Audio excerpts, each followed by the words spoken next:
Video like जरूर कर लीजिए और ऐसे वीडियो लगातार फ्री में पाने के लिए चैनल को तुरंत सब्सक्राइब कर लीजिए और बेल आइकन को जरूर टैप कर लीजिए ताकि आगे भी सारे वीडियो आपको मिलते रहे। यूट्यूब में फॉलो करते हैं तो प्लीज ये वाला फ्री टेलीग्राम चैनल जरूर ज्वाइन कर लीजिएगा। सारे नोटिफिकेशन, सारे अपडेट यहीं पे आते हैं, ध्यान रखिए। Hello everyone, welcome you all to study for civil services. और आज हमारी डेट हो चुकी है 22 फरवरी से 29 फरवरी, क्योंकि अब हम लोग जो फरवरी महीने के लास्ट के आर्टिकल्स हैं उनको कवर अप कर रहे हैं। देखो, वीकली करंट अफेयर्स बहुत इंपॉर्टेंट है। आपको पूरा एक बार वीक का रिवीजन हो जाता है, प्लस बहुत सारे एक्स्ट्रा फैक्ट्स पढ़ने को मिलते हैं। ठीक है, तो आप सभी लोग जो भी करंट अफेयर्स को कवर अप कर रहे हैं वो वीकली करंट अफेयर्स देखना ना भूलें। प्लस जो मैं यहाँ पर प्लेसेस इन न्यूज का पूरा समझाती हूँ, इसमें हर महीने की न्यूज आती है, वो आपकी न्यूज भी बहुत बहुत इंपॉर्टेंट रहेगी एग्जाम्स के लिए। सो आप लोग ये वाली प्लेसेस इन न्यूज भी पूरी कवर अप करेंगे। ठीक है भाई, चलिए। तो अब ये पूरा हम फेब्रवरी को खत्म करते हैं। फेब्रवरी हमारा 29 का ही महीना था, तो हम लोगों के पास कम 2 दिन कम थे 31 में। तो अभी करंट अफेयर क्या क्या बनते हैं देख लेते हैं यहाँ पर। अगर आपको इसकी पीडीएफ चाहिए तो ये दिए गए नंबर्स हैं, इस पे आप कॉल करके अपनी इंफॉर्मेशन ले सकते हो। सबसे पहले है भाई 29 फरवरी, मोस्ट इंपॉर्टेंट विज्ञान दिवस हमारा उस दिन मनाया जाता है। विज्ञान दिवस के बारे में फैक्ट्स देख लेते हैं। हमारा विज्ञान दिवस जो है वो इसलिए मनाया जाता है क्योंकि उस दिन हमारे एक इंडियन साइंटिस्ट सीवी रमन ने रमन इफेक्ट की डिस्कवरी करी थी। असल में जो है ये जो पूरा सीवी रमन है, आप उनको जानते ही होंगे। इन्होंने लाइट स्कैटरिंग रिसर्च इफेक्ट 1928, जो ब्लू कलर होता है ओशन का, वो ब्लू क्यों होता है, और ये सब फैक्चुअल की इंफॉर्मेशन जो है इसे रमन इफेक्ट के नाम से भी जाना जाता है। उन्होंने इन सब चीजों की डिस्कवरी जो है वो करी थी, तभी इसलिए उस दिन इस चीज को मनाया जाता है। 1986 से जो है सरकार ने ये स्टेप लिया है। हाँ, अगर मैं बात करूँ स्पेस डे तो वो अलग है। साइंस और स्पेस डे में कंफ्यूज मत हो जाना, साइंस डे अलग है, स्पेस डे अलग है। स्पेस डे कब मनाते हैं वो तो देखो सबको ही पता है, और ये तो बहुत ही अ, हमारे इंडिया के लिए बहुत गौरव का दिवस था उस दिन, तो वो तो आप लोगों को याद ही होगा। ठीक है, मैं भी क्या ही पूछूं आपसे, आपको पता ही है वो तो। और उनको इसी चीज के लिए 1930 में नोबेल प्राइज इन फिजिक्स भी मिला है। ठीक है भाई, याद है ना ये सारी बातें। रमन इफेक्ट आपको पता है, स्कैटरिंग ऑफ लाइट, जब उससे एक लिक्विड पास होता है तो लाइट कैसे स्कैटर होती है, अपनी वेवलेंथ चेंज करती है। ठीक है, डिफरेंट कलर्स में हो जाती है। यही उन्होंने अपनी रिपोर्ट में भी पब्लिश करते हुए इस पूरे को समझाया था। और आज के टाइम पे इसके बहुत सारे यूजेस हैं, आर्ट एंड कल्चर में, ड्रग्स में बनाने में, मतलब ड्रग्स इन द सेंस कि वो जो मेडिसिन बनाते हैं उसके, तो ये सब चीजों में काफी बड़ा योगदान और यूज किया जाता है। तो सबसे इंपॉर्टेंट डे जो था वो ये वाला था। बाकी डिफेंस की भी एक बढ़िया सी न्यूज है हमारे पास, धर्मा गार्जियन एक्सरसाइज जो अभी रिसेंटली कंडक्ट की गई है। ठीक है, तो ये Dharma Guardian exercise very very important exercise, किसके बीच में, इंडिया और जापान के बीच में। वेन्यू कहाँ पर है, अगेन महाजन राजस्थान में किया गया है। महाजन के रीजन में किया गया है, मतलब इंडिया की तरफ से इंडियन आर्मी गई थी और जापान की तरफ से Japan ground self defence force यहाँ पे पहुंचे थे। और ये हर साल होती है, मतलब एक बार इंडिया में होगी, एक बार जापान में होगी, तो अगली बार जापान में हो जाएगी। ठीक है, और ऐसा नहीं कि केवल ये एक्सरसाइज होती है हमारी, उनके साथ जिमेक्स नेवल एक्सरसाइज है, मालाबार भी नेवल एक्सरसाइज है, वीर गार्जियन करते हैं हम लोग उनके साथ, एक शिन्यू मैत्री, वीर गार्जन और शिन्यू मैत्री दोनों एयरफोर्स की, और धर्मा गार्जन कौन सी है, आर्मी की। तो 5 हो गई, 2 नेवल हैं, 2 एयरफोर्स हैं, एक आर्मी की। ठीक है, याद हो जाएगा। तो ये भी हम लोग उनके साथ परफॉर्म करते हैं। बाकी ये मेन में इंपॉर्टेंट याद रखना, ताकि मिलिट्री कोऑपरेशन दोनों के बीच में इंक्रीज हो। इंडिया जापान के रिलेशन वैसे भी काफी ज्यादा इंप्रूव हो ही रहे हैं, डिग्रेड नहीं हो रहे, अच्छे खासे रिलेशन बढ़ रहे हैं। और उम्मीद यही है कि आगे आने वाले समय में ये रिलेशन और ज्यादा इंक्रीज ही होंगे। ठीक है, तो 2018 से एक्सरसाइज चलती आ रही है, इस एक्सरसाइज का नाम भी आपको याद रखना है। ठीक है, चलो। वैसे एक और बात आपको बता दूं, जो ये महाजन है ना एरिया राजस्थान का, यहाँ पर केवल अभी ये नहीं और भी एक्सरसाइजेस की गई हैं। कोई आप में से बता सकता है कि वो एक्सरसाइज अभी रिसेंटली कहाँ पे हुई है, मतलब कौन सी एक्सरसाइज हुई है जो महाजन राजस्थान में हुई है। जनवरी में हुई थी, मैंने वैसे करंट अफेयर्स में कवर कराया था। हिंट दे देती हूँ, वो एक्सरसाइज हम लोग यूएई के साथ करते हैं। तो कौन सी है, नेम ऑफ दैट एक्सरसाइज आप लोग मुझे कमेंट बॉक्स में बता सकते हैं कि कौन सी एक्सरसाइज हम करते हैं उनके साथ। ठीक है, चलो बढ़ो भाई आगे। तो 2 इंपॉर्टेंट इन्फॉर्मेशन हो गई, अगली तो ये तो बहुत ही जरूरी है। बेल्जियम अभी क्या बना है, पहला यूरोपियन कंट्री, पहला यूरोपियन जो उसने जेनोसाइड जैसा एक और इकोसाइड यहाँ पे इंटरनेशनल क्राइम घोषित कर दिया है। जैसे होता है ना जेनोसाइड, किसी को मार देना, मास किलिंग करना, ऐसे ही इकोसाइड भी नाम रख दिया गया है, जिसका ये अर्थ होता है कि मास लेवल पर जो है एनवायरमेंट को किल करना, उसे कहते हैं अनलॉफुल तरीके से, गलत तरीके से, ह्यूमन एक्टिविटीज के चलते पूरे के पूरे एनवायरमेंट को तबाह कर देना, उसे कहते हैं इकोसाइड। ठीक है, एनवायरमेंट के लिए। तो स्टॉप इकोसाइड वहां पे चला था, जिसे आप रीड कर सकते हो। गैर कानूनी अनियंत्रित कार्य जो कि मतलब ऐसा पर्यावरण को गंभीर रूप से नुकसान पहुंचा सकता है, उनको हम क्या कहते हैं, इकोसाइड। तो ये इकोसाइड अभी रिसेंटली जो है बेल्जियम ने इसको एक कानून जो है ऐसा बोल दिया कि भाई ये एक इंटरनेशनल क्राइम के रूप में बन गया है। अच्छी बात है, बिल्कुल सही है, इसमें कोई खराबी नहीं है। इंडिया ने अभी तक इस चीज को घोषित नहीं किया है, तो मैं आपको ये भी बता दूं, आपको लगे कि इंडिया ने ऐसा घोषित करा है कि नहीं, इंडिया ने इस चीज को अभी तक भी घोषित इकोसाइड के रूप में घोषित नहीं किया है। समझ गए भाई? बात समझ में आ गई कि क्या कॉन्सेप्ट क्या है? आई थिंक ये बात तो आपको समझ में आ गई होगी। ठीक है। उन्होंने एक अपनी रिपोर्ट पब्लिश करी थी डाउन टू अर्थ के नाम से, उन्होंने वहां पे इसके बारे में बताया था। ठीक है भाई। तो ये जो टर्म है, पता है कब निकल के आई थी? ये इकोसाइड टर्म वियतनाम के वॉर जो चल रहा था वियतनाम में, उस समय ये टर्म बहुत ज्यादा निकल के आई थी। उसके बाद से काफी बार ये न्यूज में रहा है। यूक्रेन में जब आया था, रशिया ने जो अटैक किया उसमें, इंडोनेशिया में हुआ, अमेजोन के जो रेन फॉरेस्ट है ब्राजील में, उनका जब प्रॉब्लम्स हो रही थी उसके लिए भी, तो काफी बार ये टर्म जो है वो निकल के आई है। इस टर्म को देने वाले व्यक्ति का नाम अपने नोट्स में लिखेंगे भाई, ओलोफ पाल्मे। तो आपके एनवायरनमेंट में सीधा पूछा जाएगा the term ecocide was given by. ठीक है, तो क्या आंसर आ जाएगा आपका? Olaf Palme. ठीक है। बेल्जियम की लोकेशन आपको पता है, बेल्जियम की कैपिटल क्या है? बेल्जियम की लोकेशन आपको पता है यूरोप में है, इसकी कैपिटल क्या है भाई? ब्रुसेल्स। ब्रुसेल्स, ये नीदरलैंड, जर्मनी, लक्समबर्ग से अपना बॉर्डर शेयर करता है। पॉपुलेशन में ज्यादातर यहाँ पे फ्रेंच और फ्लेमिश कम्युनिटी के लोग हैं, वो रहते हैं। और ये यूरोपियन यूनियन का मेंबर है, नेटो का भी मेंबर है। ठीक है, ये दो ऑर्गेनाइजेशन आपको पता होनी चाहिए। क्लियर हुआ भाई? ये फैक्चुअल इंफॉर्मेशन, चलो बढ़िया है, क्लियर हो गया। तो बढ़ते हैं हम लोग अगले आर्टिकल की तरफ, वो है अफ्रीकन यूनियन का अभी समिट हुआ है। अफ्रीकन यूनियन ऑब्वियसली नाम से समझ में आ रहा है, अफ्रीका की जो पूरी कॉन्टिनेंट है, उनकी पूरी एक ग्रुपिंग है ना। इसमें कितनी कंट्रीज हैं टोटल? 55। इनकी 55 कंट्रियों का एक समिट हुआ है, कहां पर? एडिस अबाबा इथोपिया में। कहां पे? Aedes अबाबा Ethiopia. तो वहां पर अफ्रीकन यूनियन, आपने सुना था ना G20 में भी, इंडिया में जब G20 हुआ था तो ये मेंबर बन गया है साथ में, है ना, सुना ही होगा। ये तो बड़ी बड़ी ज्यादा खबर रही है न्यूज में। तो इसलिए भी इंपॉर्टेंट है पढ़ के जाना अफ्रीकन यूनियन को, तो बस ये आप ये पढ़ लीजिए भाई, अफ्रीकन यूनियन। ठीक है, इन्होंने यहाँ पर सबसे बड़ी डिस्कशन किसके ऊपर करी है कि भाई जलवायु और विकास की आवश्यकताओं को कैसे ठीक करने की जरूरत है, मतलब इसमें हम क्या क्या और चीजें ऐड कर सकते हैं। तो वो टॉपिक्स पे इन्होंने अपने एरिया में पूरा डिस्कशन करा है अफ्रीकन यूनियन ने, और इन्होंने कोशिश करी कि हम ऐसा सब करेंगे। तो ठीक है, इन्होंने एक और पॉइंट लिया इन्होंने, मैं बताती हूँ इन्होंने क्या क्या इस पे डिस्कशन करे। आप इसको पहले तो अफ्रीकन यूनियन के बारे में पढ़ते हैं। अफ्रीकन यूनियन जो है वो अफ्रीका की कंट्रीज की, असल में डरबन में बनी थी साउथ अफ्रीका में, जिसमें अभी तक 55 नेशंस आ चुके हैं, जिसका काम है कि भाई कॉन्टिनेंट का जो है काफी ज्यादा बड़ा एरिया इंक्रीज करना, इंक्रीज एरिया मतलब यहाँ पर थोड़ा सा बेटर करना है इसको। ठीक है, अपने पूरे इसको। अब इन्होंने यहाँ पर एक और चीज करी है, इन्होंने यहाँ पर इस बार के समिट में क्या क्या किया है वो मैं बता देती हूँ आपको। देखो, सबसे पहले तो उन्होंने ये किया है कि जो डंकी की स्किन का जो ट्रेड होता है, गधों की जो स्किन का व्यापार किया जाता है, उसको तो इन्होंने बैन कर दिया। बहुत बढ़िया चीज है, मेरे हिसाब से तो बहुत अच्छी चीज करी है। पहले भी इन्होंने इस डिसाइड किया था, पर फाइनल अब करा है जाके सबने साइन। तो डंकी की स्किन जो है वो इलीगल है बहुत कंट्रीज में, और ये गलत है, क्योंकि डंकी की स्किन से जो कोलाजन निकलता है ना, कोलाजन, कोलाजन पता है ना आपको, एक प्रोटीन होता है, जैसे हमारी ह्यूमंस की स्किन में भी कोलाजन होता है। जब हमारी स्किन में कोलाजन एज के साथ कम होने लगता है, हमारी स्किन बहुत ढीली सी हो जाती है ना। अगर आपको अपनी स्किन टाइट रखनी है ना, तो मैं आपको सजेस्ट करूंगी, वैसे लड़कियां ज्यादा पसंद करती हैं इन चीजों को, कोलाजन आप पी सकते हो। कोलाजन के सप्लीमेंट्स आते हैं, मतलब लड़के लोग भी कर सकते हैं, मैं कुछ ऐसे नहीं कह रही कि लड़के नहीं, मतलब एक वैसे जेन्युइनली, मतलब एक तरीके से ऐसी ही बात कर रही हूँ कि भाई लड़कियां थोड़ा ज्यादा इन चीजों पे ध्यान देती है, तो सप्लीमेंट्स आते हैं जिससे क्या होता है ना, स्किन काफी टाइट सी रहती है। मैं ये नहीं कह रही ग्लो करती है, नहीं, कोलाजन ना विद टाइम थोड़ा डिग्रेड हो जाता है स्किन से, तो वो वापस से प्रोड्यूस करने के लिए ना आप सप्लीमेंट्स लोगी तो थोड़ा सा ज्यादा बेटर आपका स्किन का एक फर्म रहेगी स्किन। तो क्या होता है, डंकी की स्किन में भी कोलाजन होता है। तो वो जो कोलाजन होता है ना, वो कहाँ यूज किया जाता है? वो एक मेडिसिन होती है इजायो, इजायो मेडिसिन, जो कि चाइना की एक मेडिसिन है, उसको बनाने में इसका इस्तेमाल किया जाता है। जो ये इजायो है, ये मेडिसिन फूड ब्यूटी प्रोडक्ट्स में भी काफी यूज की जाती है। तो ये है इंपॉर्टेंट इन्फॉर्मेशन। इसको रोकने के लिए ये स्टेप यहाँ पे लिया गया है कि डंकी की स्किन को अब हम लोग स्टॉप करने वाले हैं।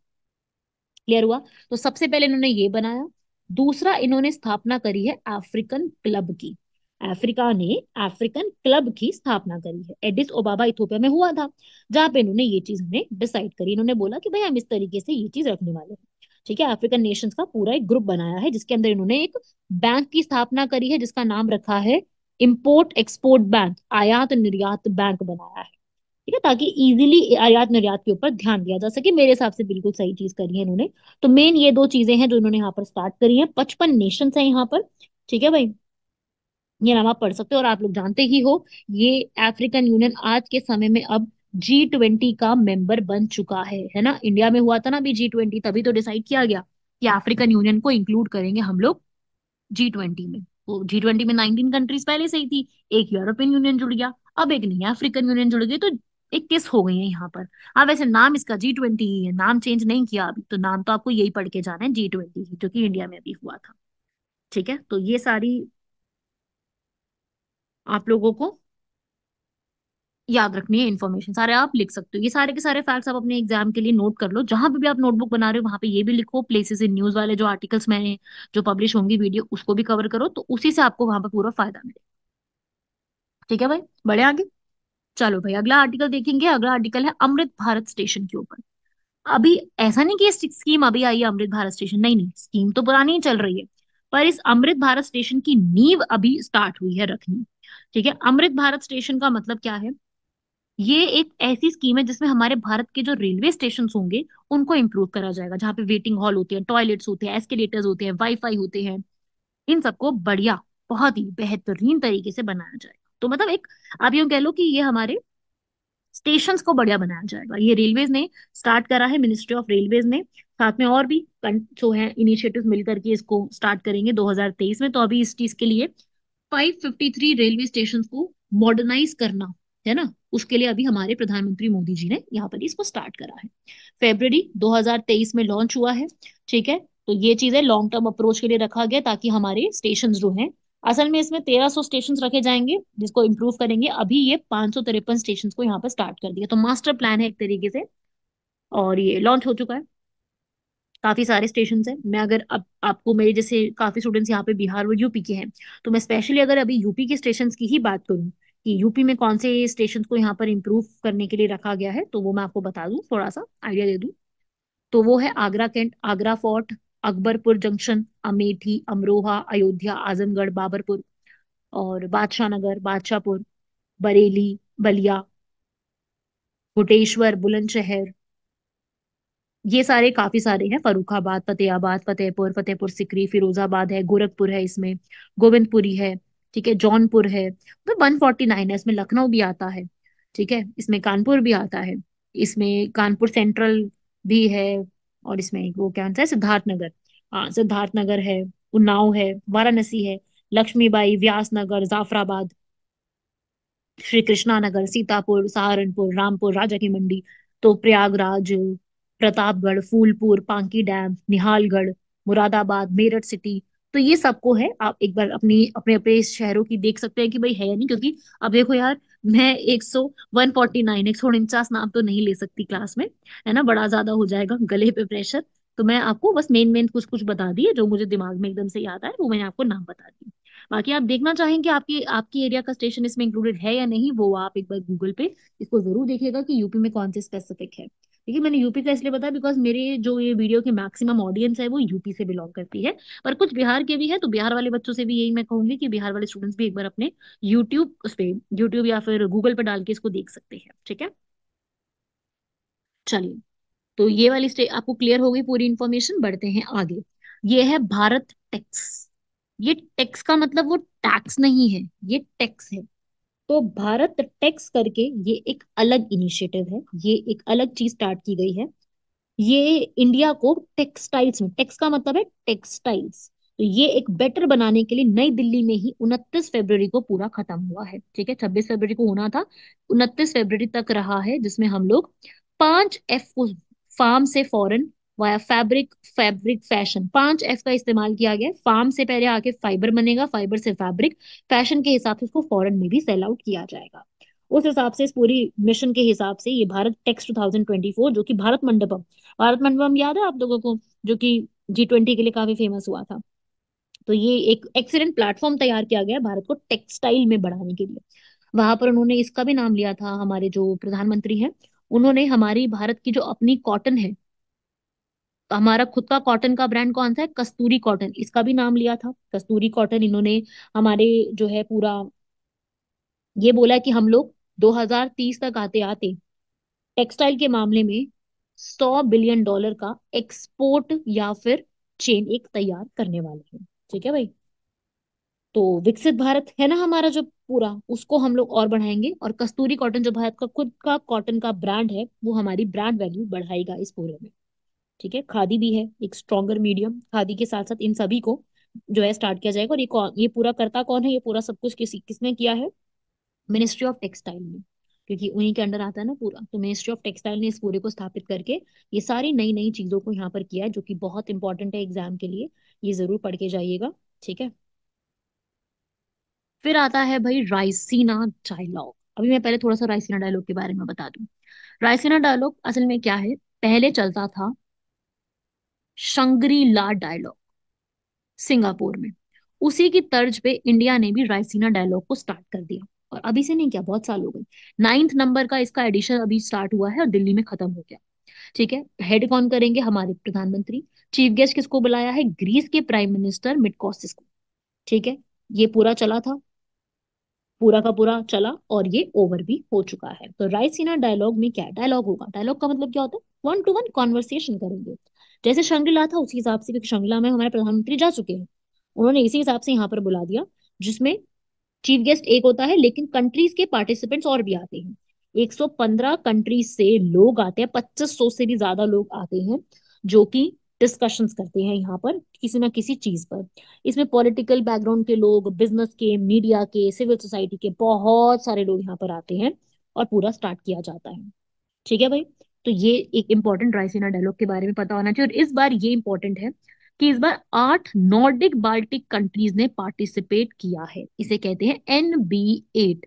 1992 में बना था नॉर्डिक बाल्टिक कंट्रीज के नाम से, जिसमें इन्होंने इस बार पार्टिसिपेट किया है। ठीक है। अब आप लोग सोचेंगे मैम ये नॉर्डिक बाल्टिक कंट्री क्या होता है, हमको भी बताओ। तो बिल्कुल आपको बताया जाएगा। नॉर्डिक बाल्टिक 8 कंट्रीज का ग्रुप है। नॉर्डिक बाल्टिक का मतलब है वो रीजन जो नॉर्डिक और बाल्टिक नेशंस को मिला के बनाया गया। अब आपको पता है कि बाल्टिक नेशंस कौन से हैं, वो आप जानते हैं, लाटविया, लिथुएनिया और एस्टोनिया। और आप ये भी जानते हैं नॉर्डिक कंट्रीज में डेनमार्क, आइसलैंड, फिनलैंड, स्वीडन और कौन सा आता है, नॉर्वे।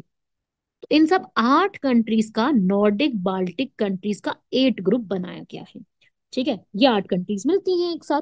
ठीक है। ये आठों की आठों कंट्री इस बार के जो ये है ना रायसीना डायलॉग उसमें आई है। तो ये इस बार काफी बड़ी न्यूज थी, इसलिए हमें पता होना चाहिए। समझ गया भाई, इसमें कोई डाउट नहीं है ना। चलो आगे बढ़ते हैं। और इस बार रायसीना डायलॉग में क्या बोला गया, इस बार रायसीना डायलॉग में ये बोला गया कि हम लोग जो है चतुरंग करके चीज पे ध्यान देंगे। हमारा 4 मेन फोकस है, कॉन्फ्लिक्ट को रोकना, कॉन्टेस्ट, कोऑपरेट और क्रिएट। इन 4 पे फोकस करेंगे। ऐसा नहीं कि केवल यही डायलॉग्स होते हैं, वर्ल्ड में और भी होते हैं। जैसे मैंने एक बताया ना शंग्रीला, शंग्रीला भी होता है सिंगापुर में। ठीक है। ओस्लो नॉर्वे में होता है, जो कि ह्यूमन राइट्स के ऊपर होता है। और तीसरा म्यूनिच, ये भी यहाँ पर इस इंटरनेशनल पॉलिसीज को डिस्कस करने के लिए रखा जाता है। तो इस तरीके से है। अच्छा ये करता कौन है इंडिया में, इंडिया में इसको ऑर्गेनाइज कौन कराता है, ये भी तो बड़ी इंफॉर्मेशन है कि इंडिया में इसको ऑर्गेनाइज कराने की जो एक तरीके से पावर है वो किसके पास में है। तो देखो भाई, नई दिल्ली में एक थिंक टैंक है, जैसे हम नीति आयोग को थिंक टैंक कहते हैं ना, एक ऐसा थिंक टैंक है जिसका नाम है ऑब्जर्वर रिसर्च फाउंडेशन। ये बनाता है इसको। ये ऐसा नहीं कि केवल दिल्ली में, ये मुंबई, चेन्नई, कलकत्ता में भी इनके रीजनल सेंटर्स बने हुए हैं। तो इस तरीके से ये एक ऑर्गेनाइजेशन इस तरीके से ऐसे काम करती है। क्लियर हुआ भाई।